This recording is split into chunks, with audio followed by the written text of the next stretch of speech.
the House. Jeremy Corbyn. Thank you, Mr. Speaker. I would like to thank the Prime Minister for an advance copy of this statement.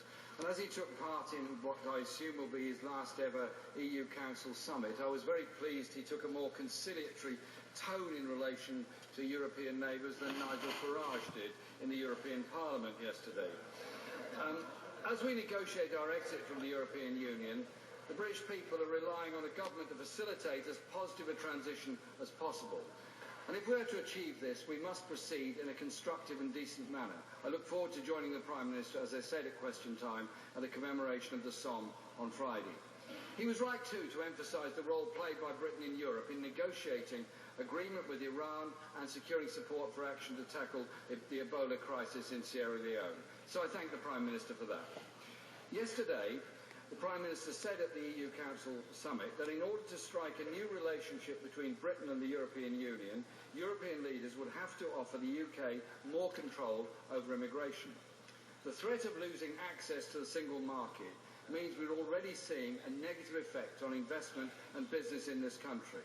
On Monday, the Prime Minister said access to the single market without accepting free movement was impossible. Does the Prime Minister now believe that Britain can negotiate an unprecedented deal? Can he also spell out a little more clearly than his statement what further discussions were held in this area? This is an issue in which there needs to be an open debate, dare I say an open and straight-talking debate that absolutely failed to materialise during much of the referendum campaign. The Prime Minister stated in the House on Monday that Article 50 will not be triggered until his successor is in place. I heard what he just said about the views of other leaders at the summit. When does he expect Article 50 actually to be triggered so we'll know what the negotiating timetable is? As I raised in my response to the Prime Minister on Monday, we in the House have a duty to act in the national interest and ensure we get the best agreement for all of our constituents. Does the Prime Minister feel that without the structures in place for this House to debate the alternatives and lead a discussion in our communities, there is a risk of leaving Britain in a state of paralysis at a time when people need clear answers to their concerns? And would he also be able to tell us if there's been any further thought about the role of devolved governments in future negotiations with the European Union? We've seen today the First Minister of Scotland creating her own separate negotiating group and starting talks with the EU, and it appears the Minister of Gibraltar is doing the same also. What conversations has the Prime Minister had with the First Ministers in Scotland and Wales, and what legal advice is received on separate negotiations by devolved administrations and indeed overseas territories? I welcome his commitment that HMS Enterprise will continue to play its part in Operation Sophia. Last week's vote to leave the EU means this country is currently in an unstable position. The next steps we take may be our most important and must be taken with care. We have a duty now to reshape and rebuild an economy for the future, one that protects social and employment rights and builds new policies on trade, migration, environmental protection and on investment, and deliver a country in which prosperity we create is shared by all. Therefore, I urge the Prime Minister, and whoever his successor may be, that what our economy needs now is a clear plan for investment, not further austerity and cuts to public services. That the Chancellor put forward yesterday. I also urge the Prime Minister and his successor one more time to look at the suspension and preferably the termination of his now even more counterproductive fiscal rule. I thank the Prime Minister for the assurances and condemnation he gave of racist attacks and abuse wherever they occur in this country, and I join him in that. We all need to calm our language and tone and across all parts of this House condemn the rise of racism within our society. Will he also reiterate absolutely his assurance to European Union nationals working here, providing support in our health service and so many other services, that they are welcome and that they remain welcome for the work and contribution they make? Mr. Speaker, our country is divided, so we must heal that division. Our economy is fragile, so we must begin to rebuild it. Our duty now is to move forward in a calm and conciliatory manner to build a new relationship with Europe and build a Britain that works for everyone, in every part of this country. Prime Minister.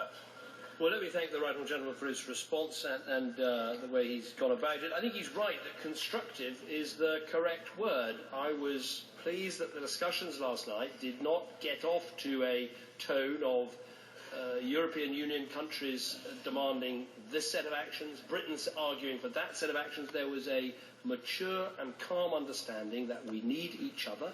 We need this negotiation to proceed well. We need it to have a good outcome. It's in all our interests. So I think it has got off on the right foot, and I will do everything I can, whether in this job or in as a backbench MP, to make sure we keep those strong relationships with our European partners, because we're going to need to. On this issue of immigration versus the single market, he's right. This is, frankly, the biggest and most difficult issue to deal with. Frankly, whether you're in the European Union, as we have been arguing for changes, or whether you're out of the European Union trying to secure the best possible access to the single market. My answer to the problem was to bring in the welfare restrictions that I negotiated, which were incredibly tough to negotiate. I'm sad those now fall away because of the referendum decision. But there's no doubt the next government's going to have to work very hard at this. And I personally think that access to the single market and the strength of our economy is the single most important issue that they have to deal with.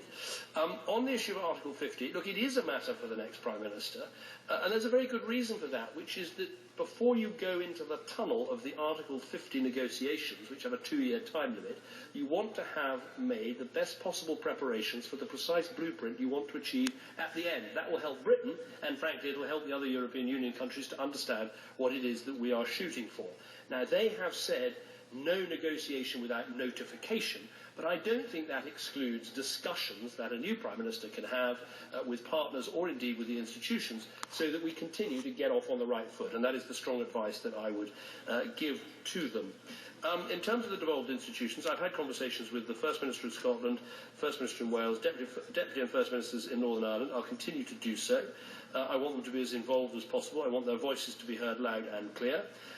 In terms of legal advice, the legal advice I've seen is that this is a UK decision made by the United Kingdom government and United Kingdom Parliament, and it has to be done in that way. On what he said about racism, I completely agree. We should all reiterate the statements that we've made.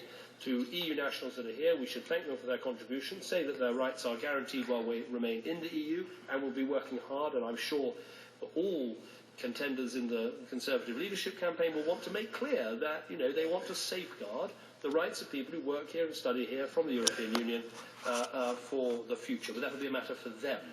Finally, what he says about suspending the fiscal rule, I have to say it does feel a little bit like a stuck record. Whatever the problem, whatever the issue, the answer always seems to be more borrowing, more spending, more taxing and more debt. And I have to say that isn't all, that isn't, you don't get investment unless you have economic stability. And you don't have economic stability if you don't have a plan for dealing with your debts and your deficit. This has been proved the world over, including in some of his favourite countries like Venezuela. And I really would argue not to go down that route.